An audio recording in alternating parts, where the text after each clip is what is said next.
Friends, কি খবৰ আপোনালোকৰ? সকলোৱে ভালে আছেনে? মোৰো বৰ্তমান ভাল। মই অসমীয়া ছোৱালী চুম্পি, মোৰ অন্য এটি ব্লগলৈ মই স্বাগতম জনাইছোঁ। মোৰ থাম্বনেইলখন দেখি আপোনালোকে নিশ্চয় গম পাইছে মোৰ ভিডিঅ'টো কিহৰ ওপৰত বনাইছোঁ। আৰু মোৰ কেমেৰাৰ আগত কথা কোৱা, যিহেতু মোৰ কেমেৰাৰ আগত কথা কোৱা ইমান অভিজ্ঞতা নাই, দুই এটা কথা ভুল হৈ যাবও পাৰে, আপোনালোকে মোক মাফ কৰি দিব। আৰু মোৰ ভিডিঅ'টো শেষলৈকে চাব আৰু লাইক কৰিব, কমেণ্ট কৰিব, শ্বেয়াৰ কৰিব, কাষতে থকা বেল আইকনটো টিপি অল কৰি দিব। এতিয়া ভিডিঅ'টো আৰম্ভ কৰোঁ ব'লক।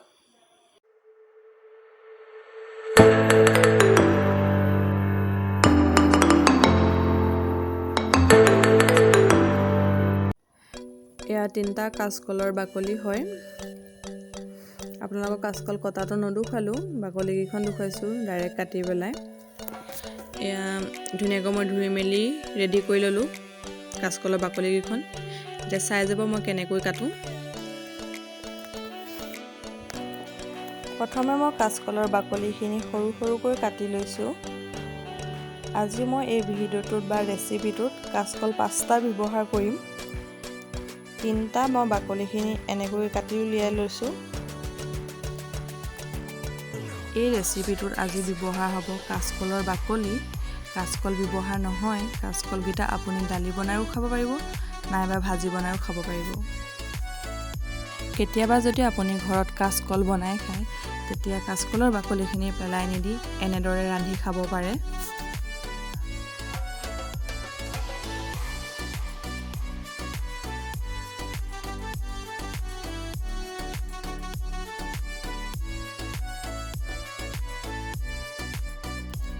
এয়া মই কাটি হৈ গৈছে বাকলিটো।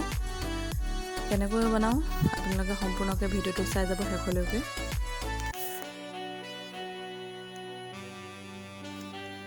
সৰু চাই পিঁয়াজ এটা লৈছোঁ, নহৰু লৈছোঁ 3 ফুটা, জলকীয়া 3টা। তেল গৰম হৈ যোৱাৰ পিছত মই পিঁয়াজখিনি দি দিছোঁ। ৰঙচুৱা নোহোৱালৈকে মই ভাজি থাকিম পিঁয়াজখিনি।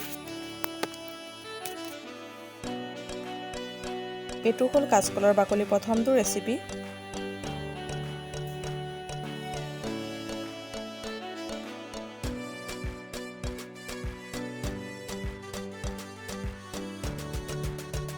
পিঁয়াজখিনি এয়া ৰঙচুৱা হৈ গ'ল।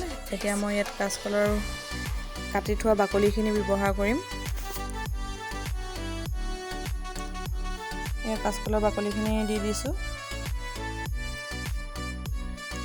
এতিয়া দিম মই হালধি, নিমখ দিছোঁ,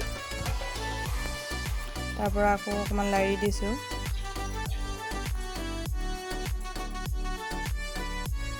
চব্জিখিনি ভাজি দিয়াৰ পিছত মই অলপ টাইম ঢাকি দিম। ঢাকি দিয়াৰ পিছত আকৌ অকণমান টাইম খুচৰি দি আকৌ অলপ টাইম মই ঢাকি দিম। তাৰপিছত মই জিৰা গুড়ি, ধনিয়া গুড়ি, ৰেড চিলি ইয়াত দি দিছোঁ চব্জিখিনিত।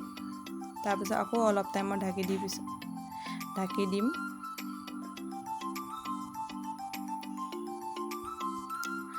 এয়া চাওকচোন চব্জিটো হৈছেগৈ।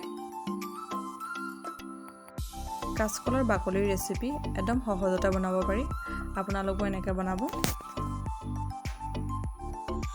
এয়া চাওকচোন কাঁচকলৰ বাকলিৰ ৰেচিপি সম্পূৰ্ণ ৰেডি হৈ গ'ল। কিমান ধুনীয়া হৈছে। 2 নম্বৰ ৰেচিপিটোৰ কাৰণে মই লৈছোঁ 2টা কাঁচকল। কাঁচকলটো ডখৰ কৰি কাটি ল'ম। আপুনি 2ডোখৰ 3ডোখৰ কৰি ল'ব পাৰে, মই 2ডোখৰকৈ কাটি লৈছোঁ। পানী অলপ আৰু নিমখ অকণমান দি মই কাঁচকলকেইডোখৰ দি দিছোঁ। সোনকালে উতল আহিবৰ কাৰণে মই গেছটো অলপ বঢ়াই দিছোঁ। আপুনি চেক কৰি চাব পাৰে চুৰি এখনে সিজিছে নে নাই সিজা। মই অলপ দেৰি সিজাৰ পিছত কাঁচকলকেইডোখৰ চুৰি এখনে এতিয়া চেক কৰি চাম সিজিছে নে নাই সিজা। এয়া চাওকচোন অলপ সিজিবলৈ বাকী আছে। আকৌ মই এডোখৰ চেক কৰি চাম সিজিছে নাই। অলপ বাকী আছে সিজিবৰ কাৰণে। আৰু লগতে মই আলু দিয়া আছে, আলুটো মোৰ বেলেগ ৰেচিপিৰ কাৰণে।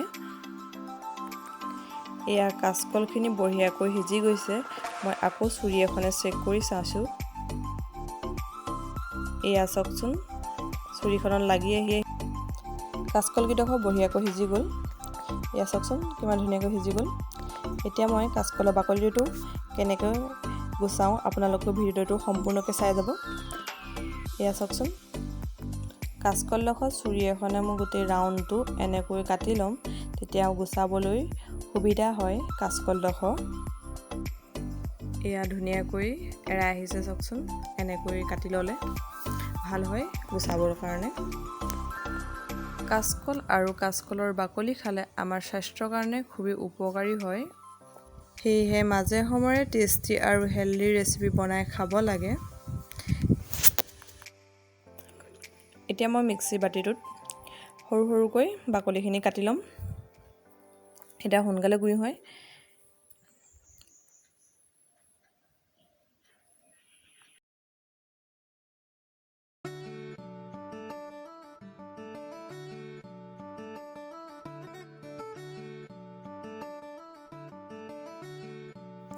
বাকলিকেইডোখৰ মোৰ কাটি হৈ গ'ল।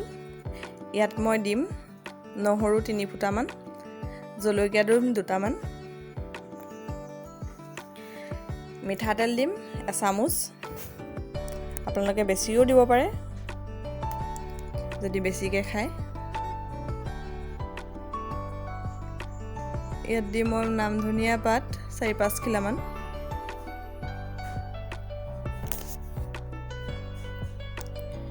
নিমখ দিম অকণমান,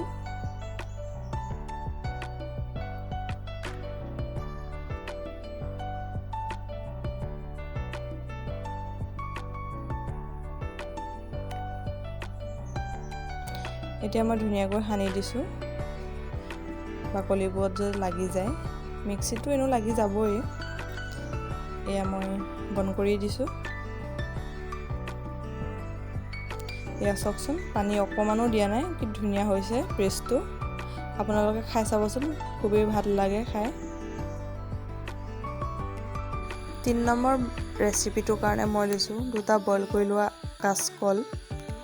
আপোনালোকক বইল কৰাটো দেখুওৱা নাই। এতিয়া মই কাচকলৰ বাকলিটো গুচাই পেলাম। এয়া কাচকলৰ বাকলিটো মই গুচাই হৈ গ'ল। এখন প্লেটত মই উলিয়াই লৈছোঁ।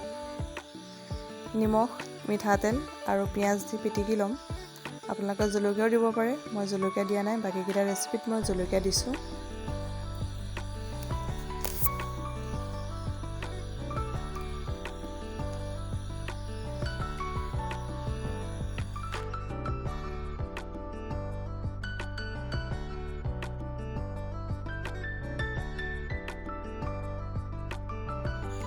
এয়া মোৰ ৰেচিপিটো সম্পূৰ্ণ ৰেডি হৈ গ'ল।